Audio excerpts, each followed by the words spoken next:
Thank you for joining us for our first webinar of the 2012 Georgia Chamber Webinar Series. My name is Rebecca Jones, and I'm our Director of Member Services and Programs here at the Chamber. I'm glad all of y'all chose to join us. I first would like to thank our presenting sponsor of the 2012 Webinar Series. They are Alliant Health Plans. So with their support, we are able to provide more programming like this. So we appreciate their support of this new program. Today's webinar is the top 10 most common branding mistakes that companies both large and small tend to make. So we are in for a treat. Deborah has a great presentation filled with examples and humor, and I think we will all leave with a better understanding of how we can help define our brand and also avoid these mistakes. So I know it will be a very educational experience for all of us. Deborah Siemens is a veteran marketing researcher and a nationally recognized expert on brand positioning and strategy. She works for Polaris Marketing Research and has overall responsibility for their client relationships, project satisfaction, and in addition to marketing efforts, helps build strategic alliances for their services as well. Prior to joining Polaris, she was a marketing consultant, worked at the Brand Consultancy, also in market development for both Carlson Wagonlit Travel, as well as Holiday Inn Worldwide and Bell South. So a lot of different good corporate experience that she can share with us. She is also an instructor in marketing management, internal branding, and nonprofit marketing for the American Marketing Association. Deborah received her Master's of Business Administration from Georgia State University and a bachelor's degree from the State University of New York. So without further ado, Deborah, I'm going to give everything over to you. Okay. So I believe you can see my screen now, and I just want to say I'm delighted to be here with you today and talking about the top 10 branding mistakes that companies make and that hopefully after this hour you'll be able to avoid. So let's start a little bit about talking about what is a brand. There's a lot of confusion about this, and part of the reason I believe is that the business schools like Georgia State have not taken the lead in defining branding for us. You know, we know about advertising, we know about marketing communications, we know about a lot of things, marketing research, but branding has never been really defined by the academics. So what they've done is they've left it up to us. So, and in true form, we as marketers have done our own thing. So sometimes you see a brand referred to as a symbol, sometimes a set of expectation, a promise of benefits. I've even seen it referred to as a trademark at times. All of these are part of your brand, but they're not the sum total of your brand. This is, I think, a really good, although a little bit heavy-handed, definition of brand. So a brand is a proprietary visual, emotional, rational, and cultural image that you associate with a company or product. So I want you to do something for me now, and that is to think about a brand that you are very loyal to. And then think about why you're loyal to it. What does it do for you? How does it benefit you? Think about what would get you to switch. What if you could get another brand for less money, perhaps? Think about all those things, and then let's go back to this definition. So a brand is a proprietary, visual, emotional, rational, and cultural. So start with proprietary. It's proprietary to you. So the brands you're talking about, the ones you're loyal to, or thinking about rather, the ones you're loyal to are proprietary to their owners. There's nothing else like them. And because of that, they really should be very careful about them. They're visual. So they are your imagery, your logo, the pictures you show. They're emotional. So it's not just what do you do for me, but how do I feel about it? So, you know, when you were thinking about the brands that you're loyal to, I'm sure that some of the emotions that came up were very strong. You certainly maybe even have a passion about that brand. For example, I use Tide laundry detergent. I use it because my mom used it. That's all. There's no other reason. So, you know, so for me, that's a very emotional thing. But brands are also rational in that, you know, Tide has to get my clothes clean. And so we have rational things that we're looking for. So very, what I call sort of more like the hard benefits of the brand. It's cultural as well in that when I use a certain brand, I'm saying something about myself to the rest of the world. I'm telling you where I fit in. If I drive a BMW, a PT Cruiser, a Mini Cooper, or a truck, they'll say something different about me and how I see myself in our culture. So think about all of those things and think about how your company, especially as a small company, how those things might apply to you. So I know what you're thinking. We were already totally over your head. I'm not Coca-Cola. I don't have a gazillion-dollar marketing budget. Why should I care about this? And the reason is because even small companies have brands. If you have a customer, you have a brand. And so you'd better be thinking about it and worried about it. Here's some other things. Brands bring great benefits to companies. First of all, you can get your customers to do your marketing for you. So I love this quote. A brand is indisputably strong when its customers tattoo themselves with its logo, from Harley-Davidson, of course. Jennifer Barron, How Brands Get on Intent and Stay There, great quote from her. But not all of us are going to have our customers tattooing themselves with our logo. So what else do we do? How else do we get customers to do our marketing? They tell other people about us. They refer, right? And that's part of having a strong brand, is having that connection, that relationship with your customers, that they'll feel comfortable that if they refer you, you'll treat their friends and neighbors or their colleagues just like you treat them. People pay $15 to see Coke's ads. Now, you may never get to the point where people are going to pay for your advertising or to view your advertising, but I mean, what an amazing thing for a brand to be able to actually charge people to come in and look at their advertising. Brands can differentiate a commodity. Here's another example of Sunkist. An orange is an orange is an orange, unless, of course, that orange happens to be a Sunkist, a name 80% of consumers know and trust. Brands become a shorthand of quality, of purpose, of benefit, that then allows consumers to choose you. So even if you're in a commodity market, your brand can differentiate your product. Brands let you charge more. It's called brand equity. It lets Starbucks charge a premium for coffee and for water and for just about everything else they sell. So this is an experiment I did last year. I'm sure the prices have gone up. But I went into Starbucks and ordered a medium latte, which was $3.85. I came out, crossed the street to the Dunkin' Donuts and ordered a medium latte, and it was $3.27. That's quite a lot of brand equity there. So if you have a very strong brand that people prefer, then you'll be able to raise your prices. Now, maybe not this much, but certainly a little bit. And brands help you grow. Once you have a strong brand in one category, you can use that to leverage your growth into other categories, other channels. It gives you a premium or a volume advantage and a price premium for every new product. So let's move on to the top 10 branding mistakes. I hope I've convinced you that this is definitely something you should be thinking about. Okay, first one is losing control of your brand. And this happens more, I think, in large companies, but it also happens in small companies. Small companies have the advantage of, frankly, being small. There's fewer people that have their finger in the brand pie.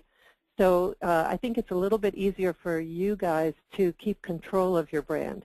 But think about how many people are working on your brand or expressing your brand. Perhaps you have a web development firm. Perhaps you have a graphic designer. Perhaps you have a copywriter working on your printed materials. You certainly have employees who are talking to customers, either inside or outside, or perhaps both. You may have partners. You may have associate companies that you work with. All of those people are involved in expressing your brand. And if you're not managing them all and sort of keeping an eye on the big picture, then that could be a vulnerability for you. Losing control of your brand, in large companies, it's usually the ad agency. You know, they lose control of their brand to the ad agency. With small companies, it's more that there's so many people involved in it, and everybody's doing their own thing, that you lose control of your brand that way. So this does not mean that you have to do everything. You do not have to be the web developer, the copywriter, the graphic designer, but you do have to be the overseer. You have to have the big picture in mind because nobody else does. Okay. So well-managed brands live on, only bad brand managers die. So that's what happens if you lose your brand or lose control of your brand. Brand mistake number 2, not establishing a differentiation. This is by far the most common of all of these mistakes. I do need to mention to you that they're not in any particular order. If I wanted to rank them by the worst to the least, this would be the worst. And this happens in all sized companies. Part of it is that to establish a differentiation, it means you have to say no to some things, and we're not good at that.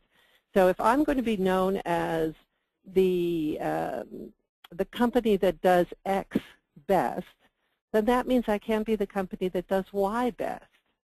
So, and that's hard for us sometimes because, especially as small businesses, it's hard to say no. Another problem is that in today's world, it's really hard to keep a differentiation. So one of the things that we've done to adapt this is to think about it not just as differentiation, but as distinction. So you stand out from the crowd. Now, let's say you paint houses. Well, all of you use certain kinds of paint. All of you have certain kinds of promises, but you stand out from the crowd on maybe leaving the house cleanest when you're done, or the grounds all picked up and clean. You have to pick something and stand out on it, something that's important to your target audience. So here's an explanation of differentiation, the one thing. Do you remember the movie City Slickers? Grizzled cowboy Jack Palance asks soul-searching Billy Crystal, do you know what the secret to life is? And Billy, of course, says, no, what? One thing, just one thing. You stick to that, and everything else don't mean shit. And Billy Crystal says, that's great, but what's the one thing? And Palance says, that's what you've got to figure out. And so that's what I say to you. You've got to figure out what's the one thing that you're going to stand out from the crowd on. Now, another problem with this is that we don't like to be limited to one thing, as I said before. So what happens when you're good at something is people start to associate that you're good with other things. So let's take a look at Volvo. Volvo is a safe car. Are they also well engineered? Yes. Do they also hold their value? Yes. So just because they're known as the safe car doesn't mean that we don't give them credit for other positive things. Brand mistake number 3, managing your brand with benign neglect. And this is sort of, I just don't even think about my brand. I never give it a thought. I didn't even realize that I had a brand before today, that sort of thing. So you're just you're not hurting it, but you're not strengthening it either. So think about the things that you manage. You manage your money, people, time, facilities, operations, your capital assets, and probably a dozen or 24 more things. How much time do you spend managing your brand? Now, obviously the first rule is don't hurt your brand, but if you're not working to strengthen your brand, then every day that passes you become a little more vulnerable to losing your brand equity. So you have to actively manage your brand. Brand mistake number 4, not defining your target market. I'm going to move to the next slide because it kind of says everything.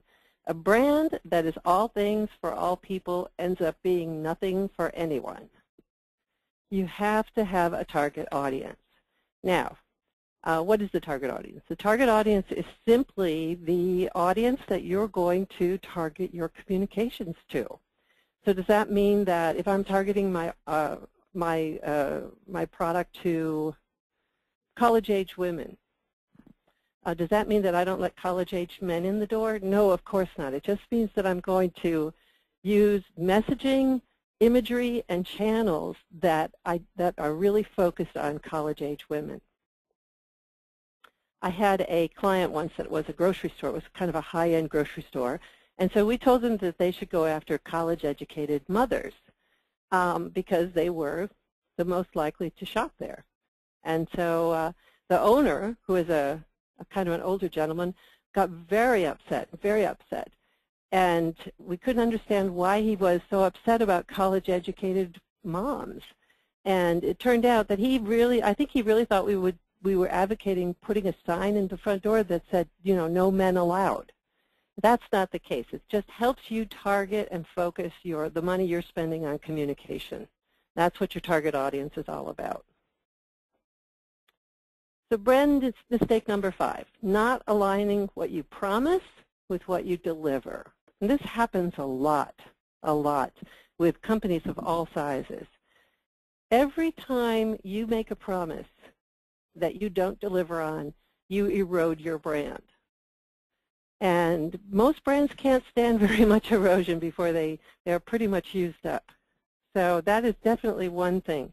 Figure out what your differentiation is, which is also your brand promise, right? I'm the best at X. And then make sure that you deliver that at every customer touch point. No one goes to a restaurant because it promises great food. They go there because it serves great food. Weak brands promise, great brands deliver. I don't know who said this, but it is absolutely true, and you know it yourself. You know, if you see an advertisement that says, we're going to give you the best customer service you've ever had, and then you patronize that company and you don't get the best customer service you've ever had, you probably aren't going to go back another time. So brand mistake number 6, not making branding everyone's responsibility. What do I mean by this? It's not just about marketing. It's about everyone, executives, employees, partners, distribution channels, and your customers. Use everyone to express your brand. Get everyone on board. Make sure they understand first what your brand is, what your distinction, your differentiation is, and what your target audience is, who your target audience is. And make sure that they understand what that means for their jobs if they're employees, or for their relationships if they're partners in distribution channels. Okay? The reason is that they can influence your delivery. Let me think of an example here that really was really challenging, and that was for a credit card company. One of the really key touch points was at the merchant. And the merchant, especially when the card was denied, how should the merchant handle your customer, if you're a credit card company, when you've denied their charge? You know, I mean, it's a very sensitive situation. It's potentially embarrassing to the customer.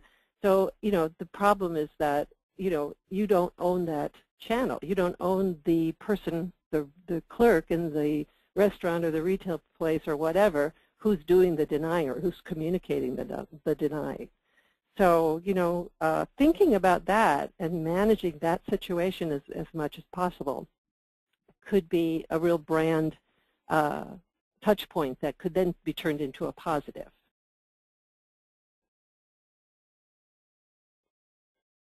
Brand mistake number 7, changing too much and too often.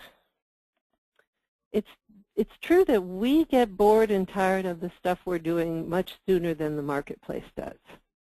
And that's one of the problems, is that, you know, you see companies that, you know, come out with a new direction, a new program, a new promise just too often. Find something that works, stick with it until it stops working.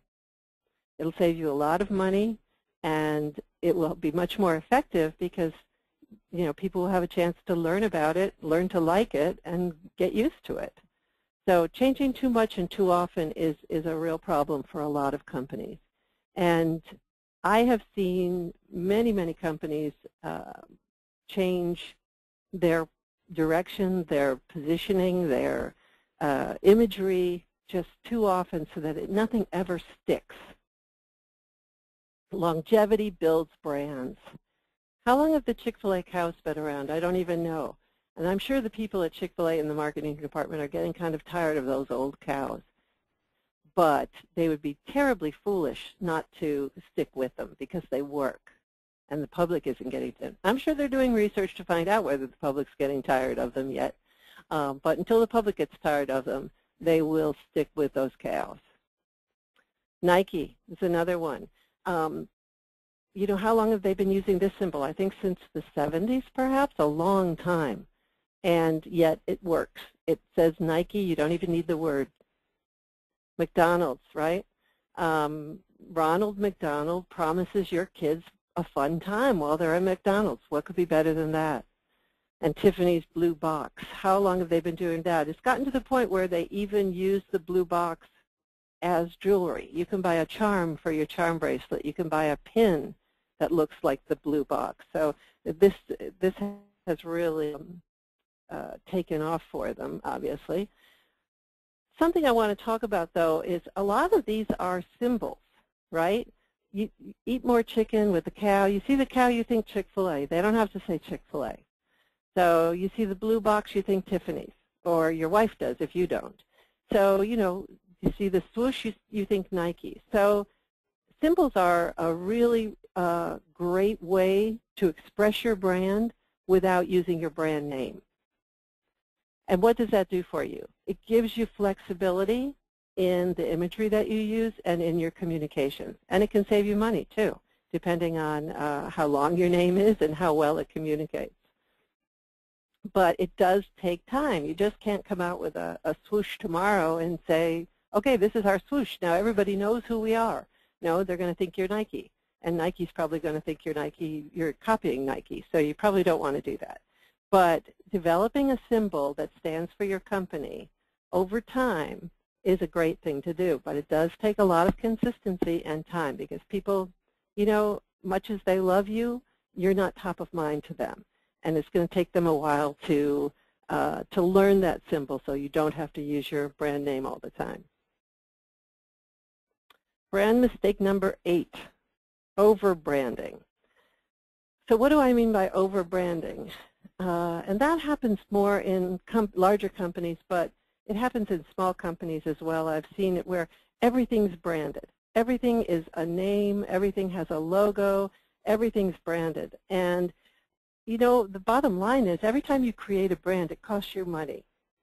So you may not want to have too many brands. You may want to create one brand and then leverage that over other products, over other services. So let's take a look at brand architecture for a minute. You need to understand how your brand is structured and how it works in the marketplace.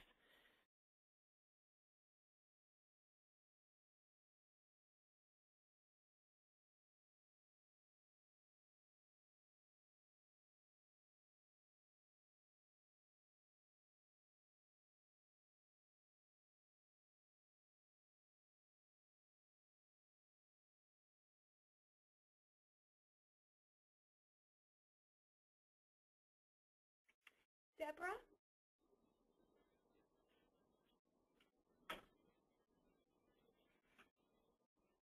Looks like we might be having some technical difficulties. Give us just a second here.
I apologize for the delay. Give us just a second here. We're getting Deborah reconnected.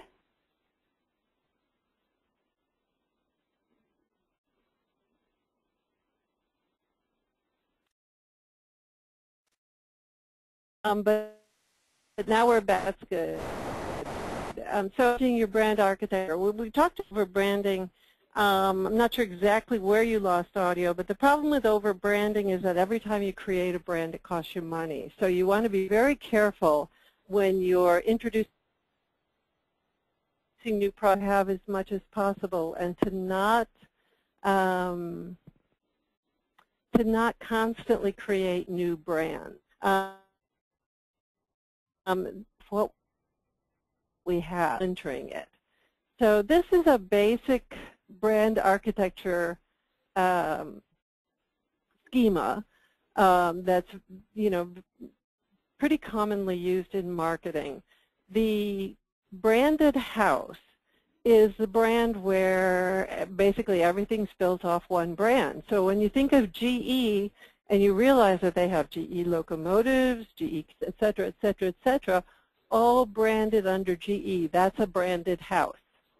There are lots of other examples of branded houses. Now this is the most efficient because everything you do, every penny you spend, builds that GE brand.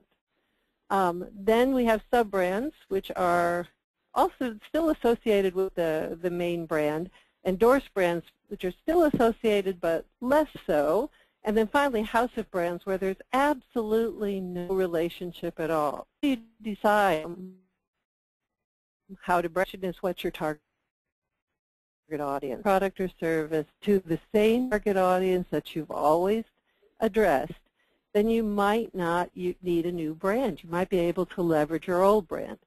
So maybe instead of XYZ paint, you have XYZ interior paint, XYZ exterior paint, something like that. If you are going after a new target audience that you've never used before, then the question becomes, how will they relate to your brand, to your existing brand? If they're good with it, use it. You don't have to create a new brand to go after a new target audience.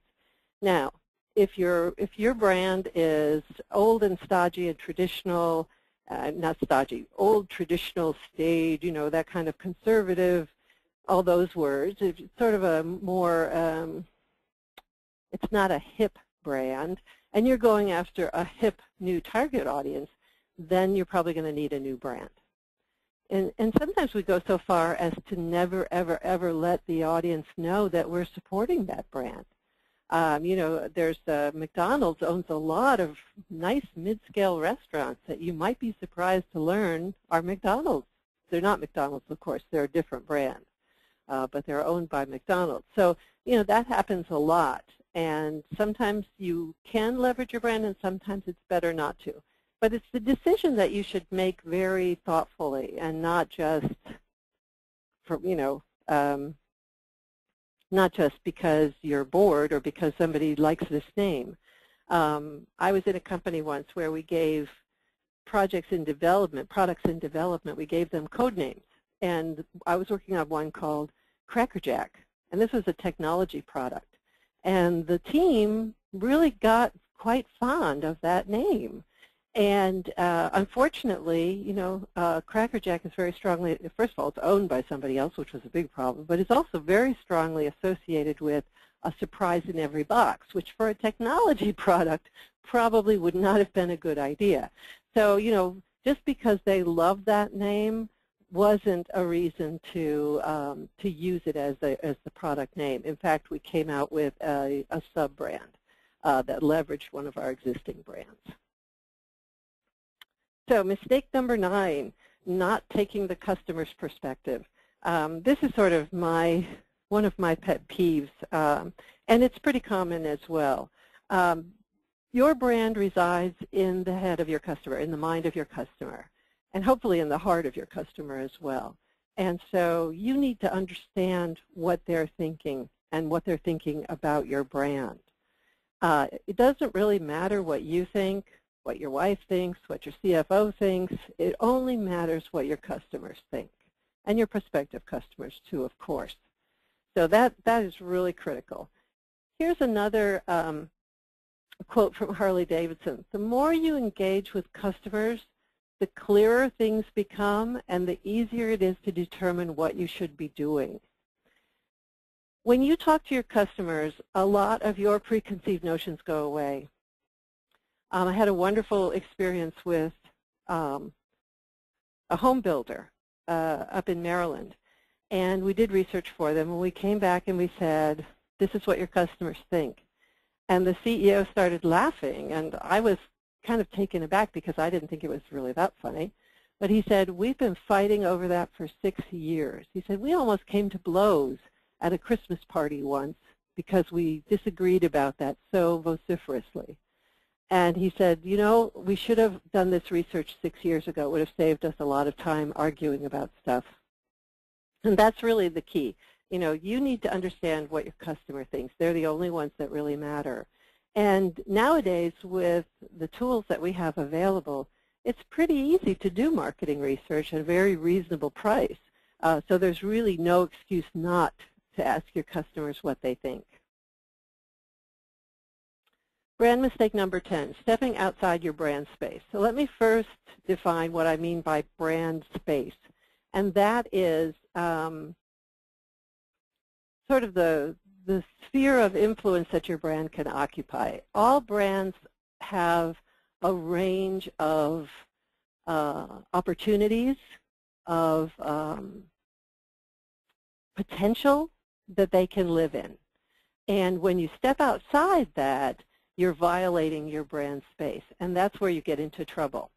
So let's talk a little bit about some of the companies that have stepped outside their brand space. Levi's men's suits. Levi Strauss, the jeans company, decided that they weren't in the jeans business or the denim clothing business or the casual clothing business. They were in the men's clothing business. And so they introduced a line of suits. Failed miserably because they stepped outside their brand space. They weren't in the men's clothing business. They were in the casual clothing business. And so they came back and introduced Dockers, which, of course, was a tremendous success. They don't even call it Dockers by Levi anymore. They're just Dockers. And something like 70% of all U.S. males have a pair of Dockers in their closet. And now they've come out with a more upscale line of Dockers that they call Slate. So clearly they started to understand what business they were in by talking to their customers. How about another one, Gerber Adult Foods? I can hardly say that without shuddering. But Gerber, the baby food company, found out that college students were eating baby food as snacks. So they were tending to eat the really, really sugary dessert or fruit baby foods as just quick snacks. So Gerber decided that, well, if a college student likes them, they would introduce a line of adult foods. Failed miserably.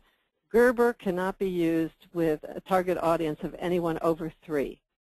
So they found out that that was outside of their brand space, and they backed off. Finally, we're in Georgia, so we have to talk a little bit about New Coke, which also was a problem. Now, you know, they didn't step outside of their brand space, but they did violate the trust that people had in the brand, which is just the same thing as stepping out of the brand space. You have to know what people will allow you to do. We did a survey for another credit card company that was very interesting because they said, you know, we're all the same. We all have this interest rate. We all, you know, go to a lot of merchants. We all have the same thing. How are we different? And we did some marketing research, and we found out that the personality of the cards was very, very different. American Express is not the same as MasterCard, even though they function the same and deliver the same benefits to their audience. So again, you know, what is the brand space of that company? And it really is directed a little bit to their target audience and what the target audience thinks of them. At the same time, we were looking at whether this credit card could go into some new markets. And it really turned out that our client had a very broad permission from the target audience. Not only could they be a credit card, they could really do anything in terms of information, which was much, much broader than they had been thinking. They really thought maybe if they could just do like insurance, that would be good. But they actually were able to move into some really interesting information products. So that's what happens when you violate your brand space. Not good things at all. All right, so those are the top 10 branding mistakes, and hopefully I've given you a little bit of insight into how to find them and avoid them. And now what I want to talk about is the beauty part. The good news is it usually doesn't cost any more to do branding right than to make these 10 mistakes. We're not talking about allocating more resources. We're talking about gaining greater efficiency by focusing on your brand and by doing it right. So, don't think that you have to spend a lot of money to improve your brand. You really just have to do things differently. So in summary, I want to give you this quote from David Ogilvy. Any damn fool can put on a deal, but it takes genius, faith, and perseverance to create a brand. I think that's a great quote, but I want to take a little bit of liberty with it, and I want to take out the genius and just say it's hard work. You don't have to be a genius. You just have to be hard. You have to work hard to be consistent and to stay focused and to manage your brand appropriately.